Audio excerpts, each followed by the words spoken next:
안녕하세요. 해외 취업 및 글로벌 커리어 개발 커뮤니티 어플라이의 유현실입니다.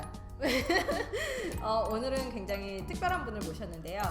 저의 굉장히 초기 팔로워 분 중에 하나이신 박주현님을 모셨습니다. 우선 주현님 오셔서 감사하고요. 자기소개해주세요. 안녕하세요. 저는 박주현이라고 하고요. 지금은 SAP에서 일을 하고 있고 여기 멋있는 샌프란시스코에는 제가 샌프란시스코 근처에 있는 산라몬이라는 곳에서 이제 세일즈 아카데미라는 이름으로 훈련을 받고 있기 때문에 오게 되었습니다. 그래서 이렇게 제가 오랫동안 온라인으로만 연락을 취하던 연실님을 드디어 뵙게 돼가지고 굉장히 영광스럽네요. 감사합니다. 조금 이렇게 자랑을 대신해드리면 싱가포르에 있는 클라우데라는 소프트웨어 회사에서도 오퍼를 받으셨고 그 다음에 이제 그때 당시에 SAP 코리아에서도 이제 오퍼를 받으셨는데 잡 서칭할 때 네. 이건 정말 잘못했다. 네. 그렇게 후회되는 거 네. 있으신가요? 뭐 저 같은 경우는 이제 원래 하고 싶었던 거는 사실 세일즈 쪽은 아니었거든요. 근데 이제 여기에 오게 된 게 제가 처음에 하고 싶었던 뭐 광고 마케팅 쪽이 있었는데 이제 한국에서 취업이 너무 안 되다 보니까 에라 모르겠다 뭐 아무데나 이력서 뿌려가지고 그냥 붙는 대로 가야겠다라고 하다 보니까 한국 대기업 뭐 대규모 공시 하는데 위주로 썼고 그래서 그 중에 하나를 붙었는데 레주메상에서는 가장 큰 빅네임이 돼서 이제 약간 그쪽으로 저의 커리어가 쉐입하게 됐어요. 근데 이제 잡서칭 과정에서 후회? 뭐 좀 더 잘할 수 있었겠다 하는 건 이제 어떤 회사의 이름보다는 자기가 가고 싶은 인더스트리랑 직무가 있다면 거기에 대한 확신을 가지고 정말 작은 회사라도 거기서부터 시작해서 그 커리어를 탄탄히 쌓아 나가는 거 그게 정말 중요한 것 같아요. 해외 기업하고 한국에 있는 기업도 보셨고 그다음에 한국에 있는 외국계 기업도 보셨는데 면접 같은 거 볼 때 네. 이런 거가 정말 다르구나 한 게 있나요? 정말 달라요. 일단 정말 다른데 한국 대기업은 일단 뺄게요. 그냥 한국에 있는 외국계랑 외국에 있는 이제 정말 외국 기업만 비교를 할게요. 그러면 일단 한국 외국계는 그래도 한국 회사인 것 같아요. 그래서 인터뷰 프로세스가 일단은 더 짧아요. 더 짧고 그래도 이제 마켓 유닛이기 때문에 컨트리 헤드까지는 가는 것 같아요. 그리고 직무보다는 그러니까 주니어 레벨이고 엔트리 레벨이면은 확실히 인성을 많이 봐요. 그냥 이 사람이 어떤 사람이고 어떤 성격을 가지고 있고 같이 일할 만한 사람인가 약간 되게 이렇게 제네릭한 부분 그런 부분을 보는 것 같고 그 클라우데라랑 면접을 볼 때는 일단은 제가 총 한 6번, 7번 정도 굉장히 많이 면접을 봤고요. 두 번째는 아무리 주니어 레벨이고 아무리 엔트리 레벨이라고 해도 직무적인 걸 굉장히 많이 물어봐요. 거의 뭐 그게 전부라고 볼 정도로 그러니까 예를 들어 제가 어플라이 했던 그 직무는 인사이드 세일즈라는 건데 이전에 제가 했던 경험 중에서 그와 유관한 경험이 무엇이었고 만약에 그걸 했다면 뭐 어떤 클라이언트를 대상으로 그 클라이언트의 규모는 어떻게 됐고 만약에 이제 딜을 뭐 어카운트 이기세큐티브한테 패스하기 위해서 전화를 몇 번이나 했고 내가 워킹 익스피리언스가 길지 않아도 당연히 그 정도는 알아야 이 일을 할 수 있다라는 익스펙테이션이 있어요. 장점이자 단점인 것 같아요. 왜냐면 한국에서는 사람을 뽑아서 이 사람을 회사에 맞는 사람으로 기르겠다. 키워내겠다 이런 게 필요하니까 이 사람의 그런 베이직한 부분을 많이 보는데 이제 외국 회사에서는 바로 사람을 뽑아서 이 사람을 직무에 투입을 시켰을 때 얼마만큼 퍼포먼스를 낼 수 있는 사람인가 그거에 대해서 굉장히 포커스를 두기 때문에 그 부분이 굉장히 좀 다른 것 같아요. 그게 장점일 수도 있고 단점일 수도 있는 것 같아요. 경력을 이제 쌓으신 방법이 제가 조금 이제 독특하다라고 생각했던 게 이제 한국에서 대기업을 나오시다가 그 다음에 이제 스타트업을 하셨고 그리고 나서 이제 해외 취업이랑 국내 외국계를 두 개 다 준비하셨는데 이제 스타트업은 어떻게 들어가게 됐는지 어떤 걸 배울 수 있었는지 그런 것 좀 얘기해 주세요.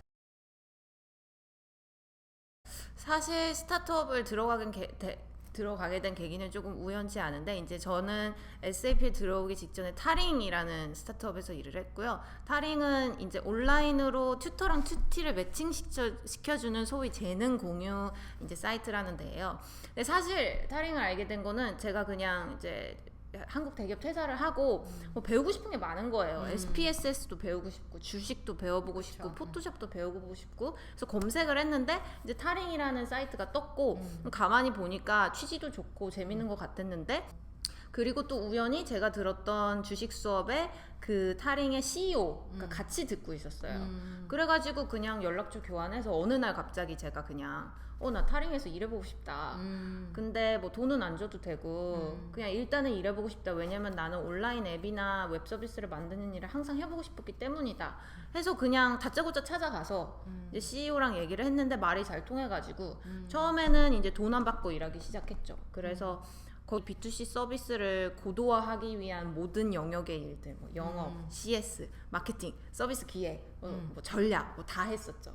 되게 많은 부분에 이제 핸즈온 이렇게 손을 댈 수 있었고 그쵸.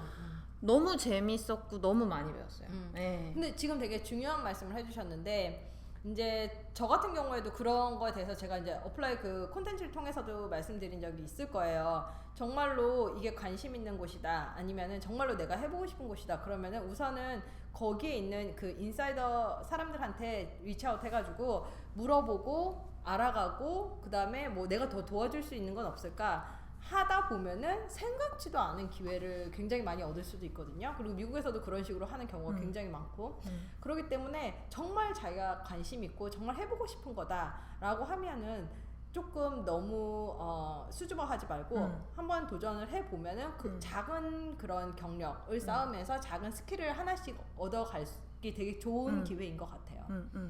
그래서 이제 reach out 말씀하셔서 약간 관계 있는 얘기긴 모르겠는데 비단 어떤 잡서치의 측면에서 뿐만 아니라 그냥 reach out 하는 애티튜드는 정말 너무너무 중요한 것 같고 특히 본인이 해외에 나가겠다 하면은 더 필수적인 조건인 것 같아요. 그래서 이제 뭐 제가 리치아웃 하기 위해 가장 많이 쓰는 툴은 이제 링크드인인데 뭐 매번 링크드인의 중요성과 이제 링크드인에 관한 팁에 대해서 많이 공유를 해주셨지만 아직도 그래도 한국에 있는 친구들 후배들 중에는 링크드인을 제대로 활용 안 하시는 분들이 있으시더라고요. 그래서 정말 이제 링크드인 같은 거 정말 100% 추천하고 저도 지금 이 샌프란시스코에 잠깐 나와 있는 거긴 하지만 이 기회를 통해서 누구라도 한 명 더 만나보려고 막 학교 이제 알룸나이 네트워크도 이용해보고 아주 잘하고 계십니다. 예, 이제 연수님도 이렇게 만나고 또 이제 그냥 여기저기서 만날 수 있는 거리는 다 찾아보고 있거든요. 그러니까 이런 애티튜드는 정말 중요한 것 같아요.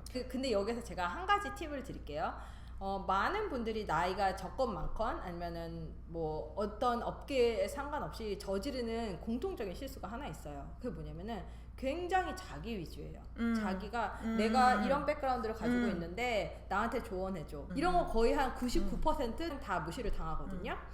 근데 여기서 중요한 거는 내가 중요한 게 아니라 상대방이 중요한 거예요. 상대방이 관심 있는 거, 상대방한테 도움이 될 만한 거. 정말 이 사람하고 만나서 정말 이 사람에게 무언가를 배우고 싶다면 이 사람에 대한 뒷조사를 다 하고 이 사람이 관심 있는 건 무엇일까 다 리서치 한 다음에 작은 그 피스로 쪼개가지고 이 사람에 대해서 물어보세요. 너가 이런 길을 걸어왔고 이런 스텝을 밟아왔는데 나는 거기에 대해서 굉장히 궁금하다. 너에 대해서 얘기해 줄 수 있을까? 너가 해온 그런 길에 대해서 얘기해 줄 수 있을까? 모든 관점을 상대방한테 맞추지 자기한테 맞추지 마세요. 그럼 상대방은 그 관심 없어요. 맞아요. 그쵸? 이거 정말 중요한 것 같아요. 주연님 이제 그 SAP에서 영업을 시작하셨는데 앞으로 커리어 계획은 어떻게 되는지 아니면 또 해보고 싶은 일이 있다면 어떤 것이 있는지 한번 말씀해 주세요. 뭐 저는 지금 SAP에 들어와서 이제 IT 쪽 산업으로 전환에 성공을 해가지고 굉장히 행복하지만 그래도 좀 더 해보고 싶은 분야가 있다면은 지금보다 크리에이티브한 쪽인 것 같아요. 뭐 정확히 어떤 쪽이 될지는 아직은 모르겠지만 원래 이제 장기적으로 봤을 때 광고 마케팅을 하고 싶었기 때문에 그래서 사실 이제 미국에 오기 직전에 그 한 외국 스타트업이랑 같이 사이드 프로젝트를 했었는데 이제 쿨커즌이라는 앱이 있어요. 제가 취미가 사진 찍기이기 때문에 그 쿨커즌 측에 어필을 해서 그 사진을 한번 찍어보겠다라고 해서 쿨커즌 서울에 들어가는 모든 쿨커즌들의 사진 작업을 제가 했어요. 그래가지고 지금은 이제 앱이 이제 런치가 됐고 이제 쿨커즌 서울을 검색해 보시면 거기에 뜨는 사진들이 이제 다 제가 찍은 사진인 거죠. 그래서 이제 나름 제가 만약에 크리에이티브 쪽으로 가자고 하면 이제 쿨커즌이라는 글로벌 스타트업과 일을 하면서 사진을 찍었고 이게 나의 포트폴리오다라고 이제 보여줄 수 있는 하나의 프로젝트를 한 거죠. 네. 지금 이 말 굉장히 저는 이 메시지에 대해서 되게 저도 덧붙이고 싶은 게 있는데요. 미국에서도 이제 말 중에 사이드 허슬이라는 말이 있어요. 그게 뭐냐면 이제 처음으로 특정 분야에 이제 들어가거나 아니면 경력을 이직하거나 아니면 뭐 사업을 시작하거나 그렇게 새로운 것을 할 때 아무런 백그라운드가 없잖아요. 그렇기 때문에 이제 사이드로 이거를 하면서 새로운 일을 하면서 이제 경력을 쌓고 거기서 스킬을 쌓고 이래서 그 다음 무브를 이제 준비하는 거죠. 근데 이제 이런 거를 굉장히 잘 하고 계셔서 저는 이 부분을 꼭 그 어플라이에 계신 많은 분들하고 쉐어하고 싶었어요. 네, 오늘 그 주연님 와주셔서 너무 감사하고요. 네, 감사합니다. 감사합니다. 자, 그럼 다음 주에 뵙겠습니다. 안녕히 계세요. 안녕히 가세요.